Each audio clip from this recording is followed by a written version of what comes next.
தெரியும்.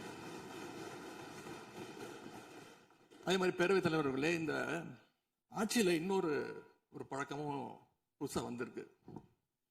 அதாவது எங்களுடைய திராவிட மாடல் ஆட்சியில நாங்க எடுத்த நடவடிக்கையால ஏதாவது நல்லது நடந்தா உடனே அதுக்கு ஸ்டிக்கர் ஒட்டிடுறாங்க.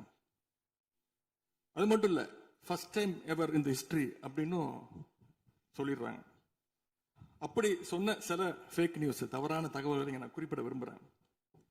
பஸ்ல மூத்த குடிமக்கள் கட்டணமில்லா பயணம் மேற்கொள்ள, மூத்த குடிமக்கள், கல்லூரி பள்ளி மாணவர்கள் அவங்க எல்லாம் கட்டணம் இல்லாம பயணம் மேற்கொள்ள இந்த ஆட்சியில தான் முதல்ல அந்த திட்டம் கொண்டு வரப்பட்டது அப்படின்னு ஃபேக் நியூஸ் பரப்பிட்டாங்க. இதெல்லாம் ஏற்கனவே இருக்கக்கூடிய திட்டங்கள், எங்களுடைய ஆட்சியில கொண்டு வரப்பட்ட திட்டங்கள். அது மட்டும் இல்ல, அரசு பள்ளியில் வழங்கப்படுகின்ற ஸ்கூல் பேக்ல முதலமைச்சரோட புகைப்படம் இல்லாம இப்பதான் முதல்ல வழங்குறோம் அப்படின்னு, ஃபர்ஸ்ட் டைம் இந்த ஹிஸ்டரி அப்படின்னு டேக் போட்டு ஃபேக் நியூஸை தொடர்ந்து பரப்பிட்டு இருக்கிறாங்க. இதெல்லாம் எங்களுடைய திராவிட முன்னேற்ற கழகம், எங்களுடைய திராவிட மாடல் அரசுல எங்களுடைய முதலமைச்சர் கொண்டு வந்த திட்டங்கள். இப்படி இவங்க ஸ்டிக்கர் ஒட்டின லிஸ்ட் மிகப்பெரிய லிஸ்ட்.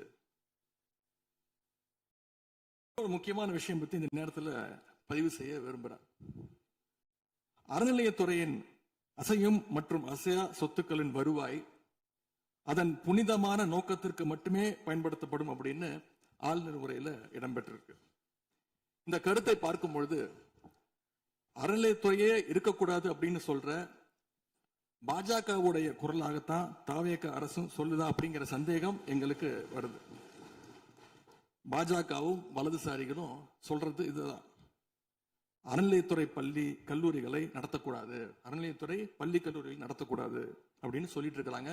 இதுக்காக வழக்கும் தொடர்ந்து இருக்கிறாங்க. இந்த நிலைப்பாடு திருமண மண்டபங்கள், வணிக வளாகங்களோடு நிற்குமா, இல்ல கல்வி நிறுவனங்களுக்கும் இந்த கண்டிஷன்ஸ் அப்ளை செய்யப்படுமா? மாண்புமிகு அறநிலையத்துறை அமைச்சர்கள்.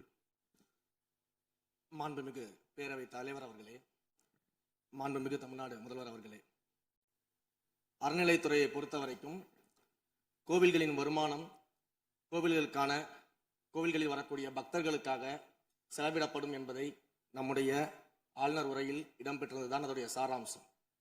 இன்னொன்று, சமீபத்தில் வெளியிடப்பட்ட திருமண மண்டபங்கள் மற்றும் வணிக வளாகங்கள், அந்த பணிகள் துவங்கப்படாத பணிகள் நிறுத்தப்பட்டது என்பது, இந்த பணிகளை பொறுத்த வரைக்கும் நாம் ஆராய்ந்த வரைக்கும் அந்த கோவில்களில் பொதுமக்களுக்கு தேவையான அடிப்படை வசதிகள், பொதுமக்களுக்கு தேவையான தங்குமிட வசதிகள், பொதுமக்கள் பக்தர்கள் வரப்போது அவர்களுக்கு தேவையான அடிப்படையிலான கழிப்பறை வசதிகள் போன்ற இந்த வசதிகளை மேம்படுத்துவதை காட்டிலும் இவர்கள் கமர்ஷியலாக கோவில்களுக்கு திருமண மண்டபங்கள் கட்டுவதிலும் வணிக வளாகங்கள் கட்டுவதிலும் அதன் மூலமாக வருவாய் ஈட்டுவதை மட்டுமே குறிக்கோளாக வைத்துக் கொண்டு இந்த திட்டங்களை துவங்கியதன் காரணமாக மேலும் அதன் மீது பல்வேறு நீதிமன்ற வழக்குகள், ஸ்டே ஆர்டர்ஸ் இருப்பதனால நாம் அதையெல்லாம் ரத்து செய்து அறிவிச்சிருந்தோம். இதற்கு ஒரே ஒரு உதாரணமாக, எந்த அளவிற்கு கோவில்களை கமர்ஷியலாக மாற்றுவதற்கு கடந்த ஆட்சி காலத்தில் முயற்சி செய்து கொண்டிருந்தார் என்பதற்காக ஒரே ஒரு சிறிய உதாரணத்தை மட்டும் சொல்லிடுறேன். அருள்மிகு குன்னூரில் இருக்கக்கூடிய அருள்மிகு விநாயகர் திருக்கோயில், ஏறத்தாழ அந்த கோயில்கள் இருந்து கோயில் நிதியை பயன்படுத்தி 10 கோடி ரூபாய் மதிப்பில ஒரு மல்டி லெவல் கார் பார்க்கிங் வசதியை அந்த கோயிலுக்கு ஏற்படுத்துவதற்கான திட்டத்தை இந்த அரசு அனுமதித்திருக்கிறது. இதற்கு முன்னால் இருந்தக்கூடிய அமைச்சர் அவர்கள் அதை அறிவித்திருக்கிறாங்க. அந்த கோயில்ல ஒட்டுமொத்தமாக மாதத்திற்கு வரக்கூடிய பக்தர்களின் எண்ணிக்கையே 500 தான் ஆவரேஜா. அதே போல அந்த கோவில்களுக்கு அடிப்படையில கழிப்பறை வசதி கூட கிடையாது. இது மட்டும் இல்ல, குன்னூர் மற்றும் உதகையை சுற்றி இருக்கக்கூடிய அனைத்து பகுதிகளிலும் இருக்கக்கூடிய 50 கோவில்கள்ல பேசிக்கா இருக்கக்கூடிய டாய்லெட் ஃபெசிலிட்டிஸ் கூட அங்க இருக்கக்கூடிய கோயில்களுக்கு கிடையாது. அப்படிப்பட்ட இடங்கள்ல கோயில் நிதியை பயன்படுத்தி எதற்காக மல்டி லெவல் கார் பார்க்கிங் தேவைப்படுது? அப்ப இது கமர்ஷியல் திட்டங்கள் இல்லையா? கோவில் நிதியை இப்படி கமர்ஷியலாக பயன்படுத்துவதற்கு எதிராக தான் நாம இந்த திட்டங்களை எல்லாமே தடுத்து, இந்த திட்டங்கள் தேவையில்லை, அதற்கு பதிலாக நம்முடைய அரசாணையிலே வெளியிட்டிருக்கிறோம். மிக தெளிவாக கடைசி வரியை படித்து பார்த்தால் எல்லாருக்கும் தெரியும். இந்த கோவில் நிதியை பயன்படுத்தி கோவிலும் பக்தர்களும் பயன்படக்கூடிய வகையில மாற்று திட்டங்களை உருவாக்கும்ன்ற வரியை நம்ம மென்ஷன் பண்ணியிருந்தோம். எந்த இடத்திலையுமே மக்கள் பயன்படக்கூடிய கல்வி நிலையங்களையோ இல்ல இது போன்ற மருத்துவ வசதிகளையோ நாம செய்து தர மாட்டோம்னு சொல்லல. இன்னும் சொல்ல போனா கடந்த 5 ஆண்டுகள்ல ஒன்றிய அரசின் நிதி உதவியோடு பழனியில பாத்தீங்கன்னா ஒரு சித்த மருத்துவமனை கட்டுவதற்கான நிதி உதவியை ஒன்றிய அரசு தருவதற்கு தயாராக இருந்தது. ஆனா கடந்த ஆட்சியில அந்த திட்டத்தை அப்படியே கிடப்புல போட்டுட்டு கேட்டா ரெக்கரிங் செலவை எங்களால ஏத்துக்க முடியாது அப்படின்னு சொல்லி கிடப்புல போட்டு வச்சிருந்த இந்த திட்டத்தை நாம இன்றைக்கு கையில் எடுத்து அதை துவங்குவதற்கான ஆய்வில் இறங்கியிருக்கிறோம். அப்ப எந்த இடத்துலயுமே மக்கள் பயன்பெறக்கூடிய திட்டங்களை நாம தடுக்கவும் இல்ல, நாம யாருக்கும் பி டீமாக இருந்து வேலை செய்ய வேண்டிய அவசியமும் இல்ல. கோயில்களின் நிதியை ஒரு காலமும் கமர்ஷியலாக பயன்படுத்த வேண்டிய அவசியமும் மாண்புமிகு தமிழ்நாடு முதலமைச்சர் தலைமையிலான தமிழக வெற்றி கழகத்தின் ஆட்சிக்கு தேவையும் இல்லை. மாண்புமிகு உறுப்பினர் சேகர் பாபு அவர்கள். மாண்புமிகு பேரவைத் தலைவர் அவர்களே, இந்து சமய அறநிலைத்துறை கொடைகள் என்ற ஒரு சட்டம் இருக்கின்றது. அந்த சட்டத்தில் விதி 69 என்ற குறிப்பிடப்பட்டிருக்கின்ற அந்த பணிகள் சட்ட விதிகளுக்கு உட்பட்டு சட்டத்தின் 36 பிரிவிலிருந்து தான் இந்த பணிகள் மேற்கொள்ளப்பட்டன. குறிப்பாக ஏதோ அமைச்சரே முடிவு செய்து திருமண மண்டபங்களையும் வணிக வளாகங்களையும் ஏற்படுத்துவதற்கு உத்தரவிட்டதாக மாண்புமிகு அமைச்சர் அவர்கள் அவைக்கு உண்மைக்கு புறம்பான தகவலை தந்து கொண்டிருக்கின்றார். ஒவ்வொரு திட்டங்களும் அன்றைய காலகட்டத்தில் இருந்த சட்டப்பேரவை உறுப்பினர்களுடைய பரிந்துரையின் அடிப்படையில் சட்டப்பேரவை உறுப்பினர்கள் கேட்டுக்கொண்டதற்கு அடிப்படையில் தான் அனைத்து திட்டங்களும் அந்த காலகட்டங்களில் கொண்டு வரப்பட்டது. அதோடு மட்டுமல்ல, உறுப்பினர் அவர்கள் குறிப்பிட்டு கூறினார், குன்னூரிலே மல்டி லெவல் கார் பார்க்கிங் கொண்டு வரப்பட்டது என்று. அங்கே இருக்கின்ற 56 கோயில்களையும் நான் குன்னூரிலே 5 நாட்கள் ஊட்டியிலே முகாமிட்டு அனைத்து கோயில்களுக்கும் நேரடியாக சென்று ஆய்வு செய்தோம். அந்த ஆய்வின் அடிப்படையில் அந்த திருக்கோயில்களுக்கு வருகின்ற பக்தர்களுடைய அடிப்படை தேவைகளுக்கு வருமானத்தை உயர்த்துவதற்காக குன்னூருக்கு சுற்றுலாவிற்கு வருகின்ற மக்களுடைய வாகனங்கள் போதிய அளவிற்கு பார்க்கிங்களுக்கு இடமில்லாமல் தவிக்கின்ற சூழ்நிலையில் அங்கே மல்டி லெவல் பார்க்கிங் கொண்டு வந்தால் நகராட்சி பரிந்துரையின் அடிப்படையில் வருமானம் பெருகும்.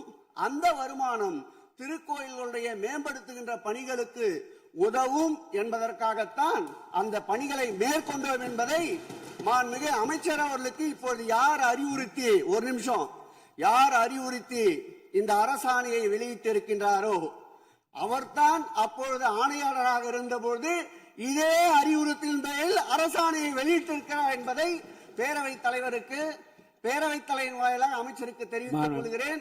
மேலும் அவர் கூறுவதற்கு எனக்கு பாயிண்ட் ஆஃப் ஆர்டர் பதில் கூறுவதற்கு அனுமதிக்க வேண்டும்.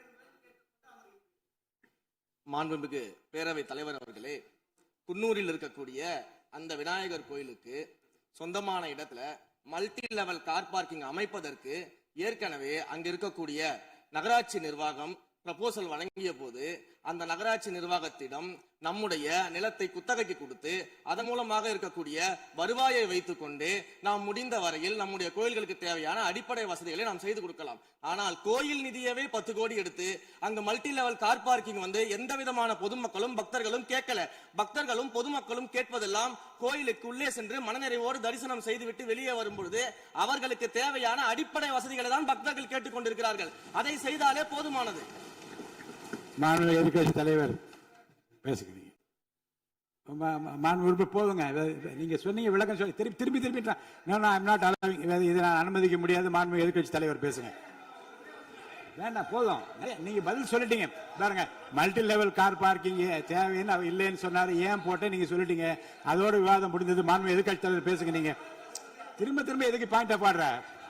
இனிமே எதிர்கட்சி தலைவர் பேசி முடிக்கிற வரைக்கும் குறுக்கீடுகள் அவசியம் இருந்தால் அனுமதிப்பேன், அனுமதிக்க முடியாது. எதிர்கட்சி தலைவர் பேசலாம். ஒரு குற்றச்சாட்டு இல்ல, அவர் விளக்கம் தான் சொன்னார். என்ன குற்றச்சாட்டு சொன்னாரு? அவர் விளக்கம் சொல்லிட்டாரு. மாண்பு எதிர்கட்சி தலைவர் நீங்க பேசலாம். இனி மாண்பு எதிர்கட்சி தலைவர் பேசி முடிக்கிற வரைக்கும் எந்த குறுக்கீடுகளுக்கும் நான் அனுமதிக்க முடியாது. அவசியம் ஏற்பட்டால் விதிகள் உட்பட்டு அனுமதிக்க வேண்டிய உரிமை எனக்கு இருக்கிறது. இப்போது மாண்பு எதிர்கட்சி தலைவர் பேசலாம். சொல்லிட்டீங்க. நீங்க பதில் பாருங்க. அவர் சொன்ன உடனே நீங்க பதில் சொல்லிவிட்டீர்கள். குற்றச்சாட்டு அல்ல, விளக்கம் சொன்னார் அவரு. 10 கோடி ரூபாய்க்கு இந்த இடத்துல 10 கோடி ரூபாய்க்கு கோயில் படத்தை எடுத்து ஏன் பயன்படுத்தினீங்க? அது வேற எதுக்கு பக்தர்களுக்கு பயன்படுத்தி விளக்கம் சொன்னார். அவ்வளவுதான். குற்றச்சாட்டு எப்படி வராது? உங்க மேல குற்றச்சாட்டு வைக்கலையே, தவறா பயன்படுத்துறீங்க, அதுல தவறு நடந்து அவர் சொல்லலையே. அதை குற்றச்சாட்டாக எடுத்துக்கொள்ள முடியாது, விளக்கமாகத்தான் எடுத்துக்கொள்ள முடியும். மாண்புமிகு எதிர்க்கட்சி தலைவர் அவர்கள் பேசலாம்.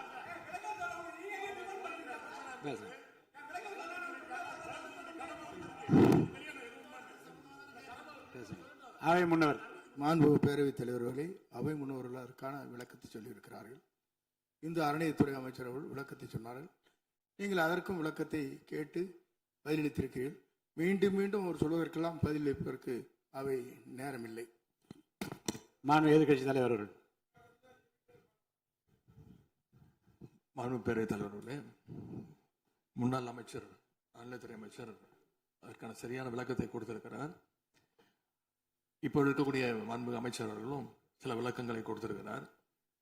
கார் பார்க்கிங் ஃபெசிலிட்டி என்பதும் ஒரு அத்தியாவசிய தேவைதான். அது ஒன்றும் தேவையில்லாத ஒரு, எல்லாருமே இப்போ கார் வச்சிருக்கிறாங்க, கோயிலுக்கு வரவங்க கார்லேயும் தான் வருவாங்க.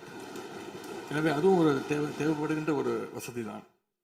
நான் கேட்டுக்கொள்வதெல்லாம், எங்களுடைய ஆட்சியில் அறநிலையத்துறை சார்பாக 4 கல்லூரிகளை திறந்திருக்கிறோம். ஆண்டுக்கு 1500 மாணவர்கள் படிச்சுட்டு இருக்கிறாங்க. அதெல்லாம் நீங்கள் தொடர போறீங்களா, இல்லை அந்த திட்டத்தை கைவிட போறீங்களா அப்படிங்கிறது தான் உங்களுடைய நிலைப்பாடு என்ன என்பதுதான். மாண்புமிகு உறுப்பினர் சொல்லிட்டார். அதாவது ஏற்கனவே கல்லூரிகள் மற்ற அமைப்பில் எந்த விதமான தடையெல்லாம் அதையும் நாங்கள் தொடருவோம் என்ற வார்த்தை அவர் பேசும்போது குறிப்பிட்டிருக்கிறார். நன்றி.